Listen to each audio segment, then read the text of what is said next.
Yo! Video games. What up, dudes? Matt here from YoVideogames, back again with more E3 2019 hands-on impressions, and I'm going to talk about the game I actually played the most at E3 this year, and of course that would be Link's Awakening, the remake for the Nintendo Switch, coming out September 20th, 2019. Now, if you know me, or if you don't know me, and you haven't been following the channel, this is my favorite game of all time. Yes, all time. Best Zelda game of all Zelda games. Best game of all games, video games, period. I'm talking about the original Link's Awakening on the Game Boy. So that being said, when going into this remake, I'm going to hold it to an incredibly high standard. So that being, put that in your mind is where I'm coming from going into this game. This is the absolute best game. I do not feel that this game needed a remake. I don't feel that it was dying for anything or had any real major issues that needed to be fixed. It was perfect the way it was.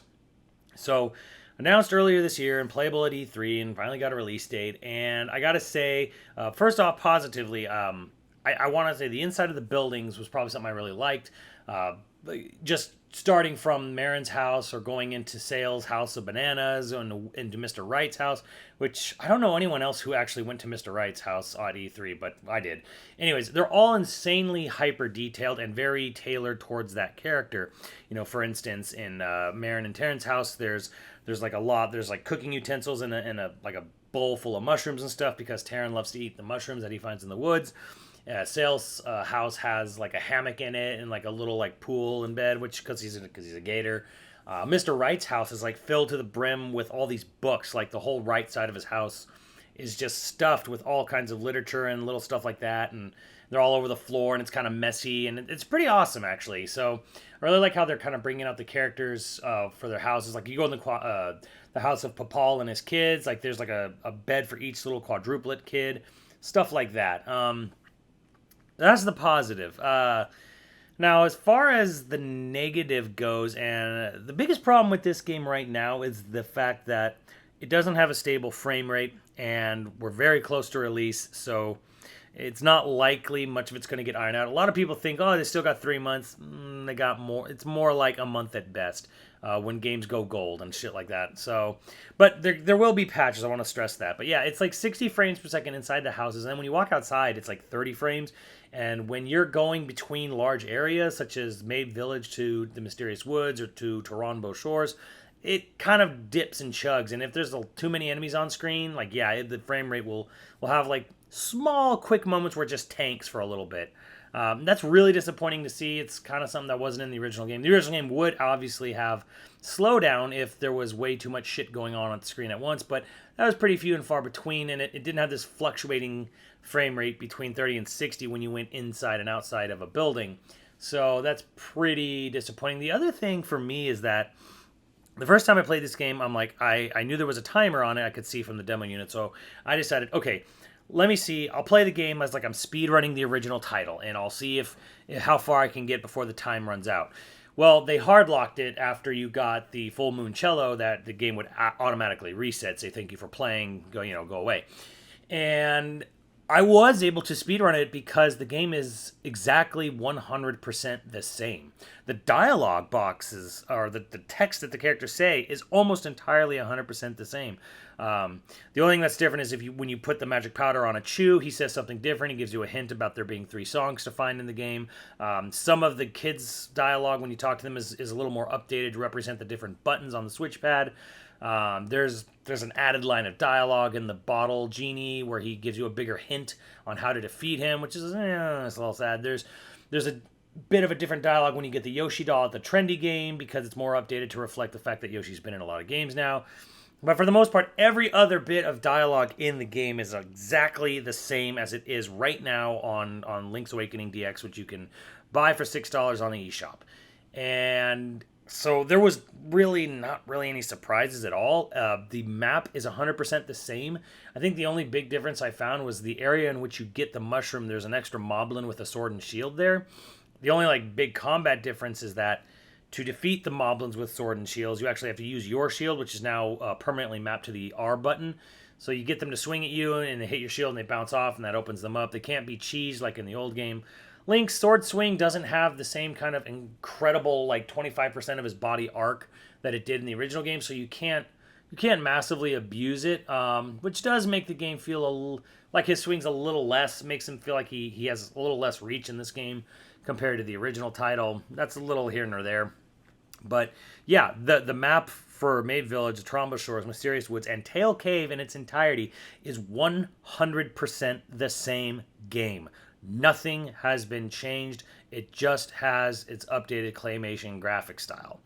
So that actually is my biggest problem with the game right now, is that there's nothing new to discover or see except for the new Dompe dungeon thing, which I'll get to in a moment. But outside of that separated thing, there's nothing in the game that's new or surprising. The only thing I'm a little concerned about, or maybe intrigued about, is in the houses there's these empty pedestals of enemies. Like in Marin and Terran's house, there's a pedestal for a Goomba and a Piranha Plant that I'm guessing you can earn those or find those somewhere in the game. Maybe that's kind of like a hopeful hint that there's maybe some new collectible or trading sequence item you can find. Maybe that's kind of it. But I mean, other than that, like everything looked the same. Everything was identical. The trailer they showed at the direct, every single piece of footage shown and every boss and everything was exactly the same in the same place it always was.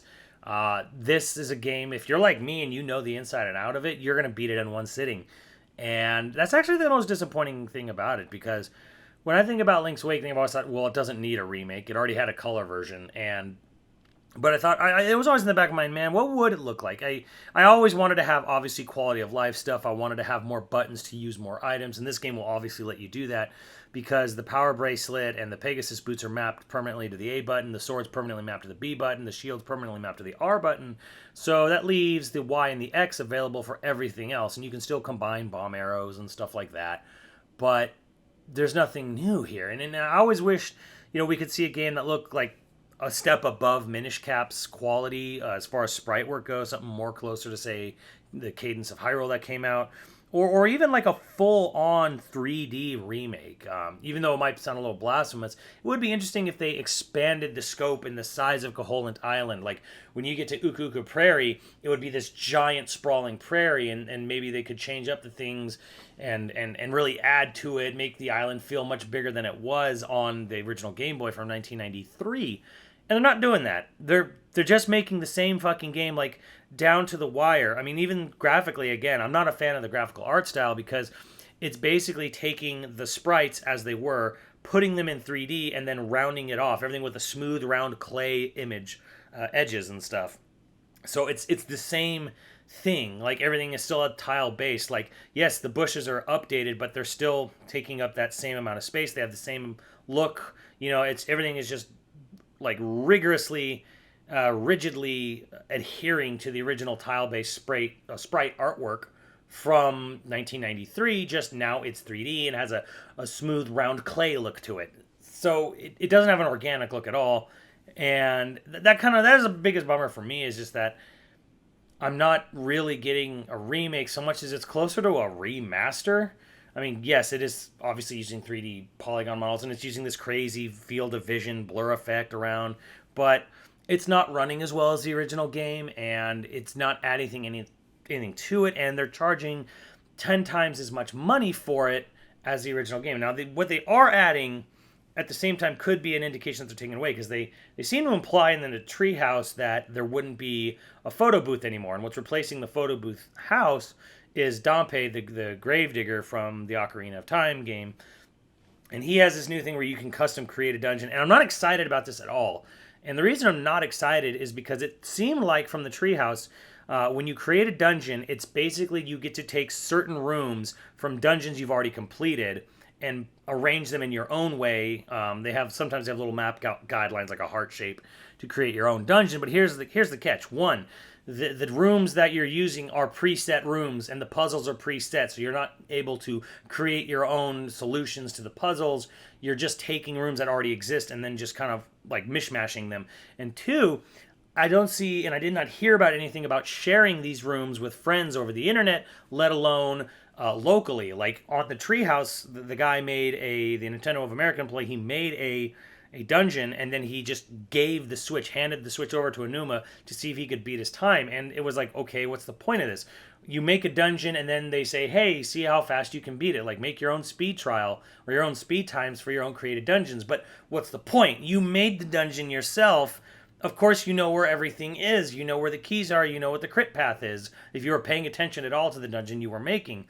So it serves no purpose other than you make a dungeon, and then when you complete it, it looks like you get a fairy bottle, which is new to this game because there was no fairy bottles in the original Link's Awakening. There were fairies, but you couldn't capture them because there were no bottles. You could get secret medicine from Crazy Tracy, but it was potion in the bottle, and that acted as a fairy, but it was a one-time use, so you could only carry one at a time, and basically it was like you could only ever have one fairy, and you had to pay for it specifically, unless you found the extra one inside the Face Shrine or one inside Turtle Rock.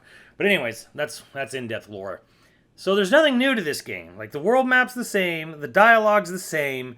It seems like everything is 100% as it was, which is kind of fine because it's a perfect game and it doesn't need remaking. But when you're going to go ahead and remake the game and charge $60 for it, you kind of would expect there to be something new and surprising other than a kind of worthless dungeon creator that forces you to use preset rooms with preset puzzles that you will have already completed because you can only use them after you've completed the dungeon, meaning you know how to solve it. And then if you're people like me, you know how to solve it anyways because you've beaten the game a countless number of times. I don't know what the rationale or thought behind that was. Like, am I excited that new people get to play this game? Yeah, I guess. But at the same time, you can buy it right now today for $6, a tenth of the price of what they're going to charge in September, and you're basically going to get a 90% similar experience from it, provided you can deal with the fact that it only has 2 buttons to use with.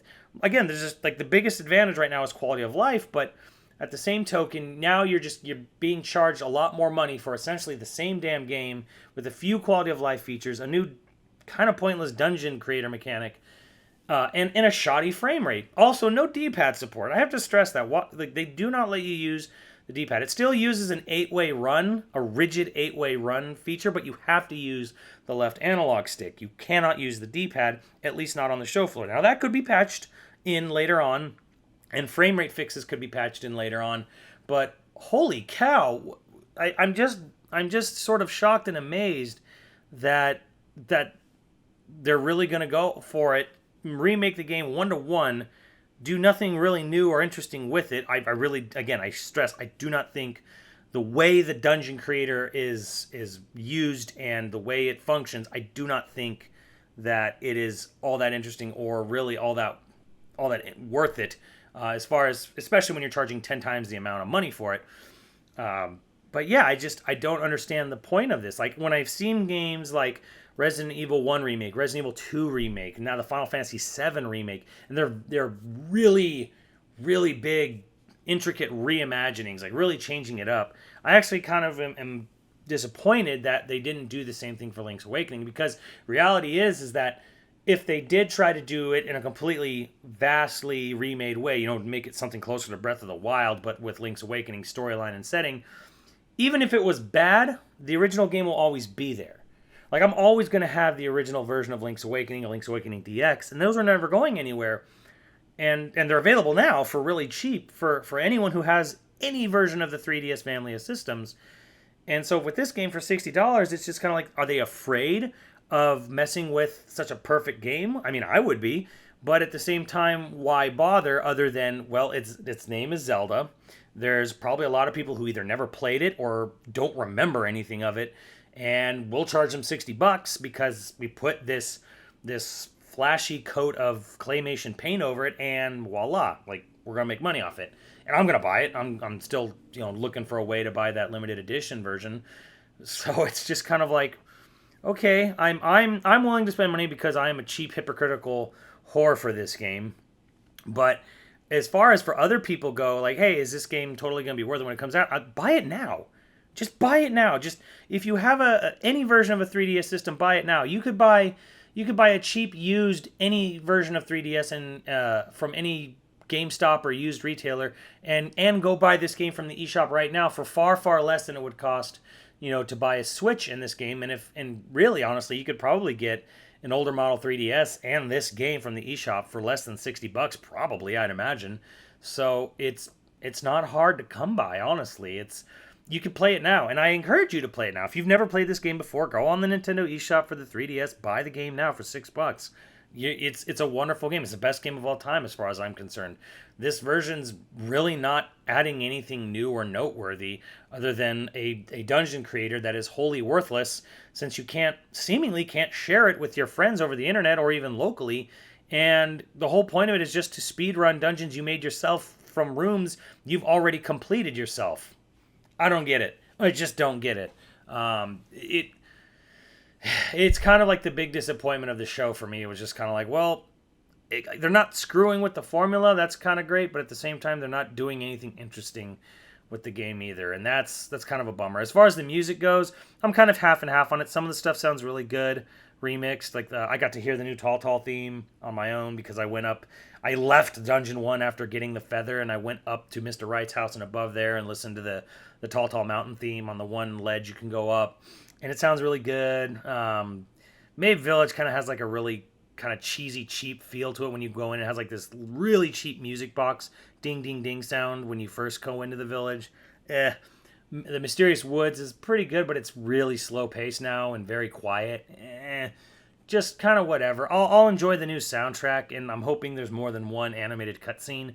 But yeah, I don't really recommend buying this game when it comes out. I recommend buying it now for $6 and getting like 90% the same experience because it's fantastic and it's like one of the best games you'll ever play.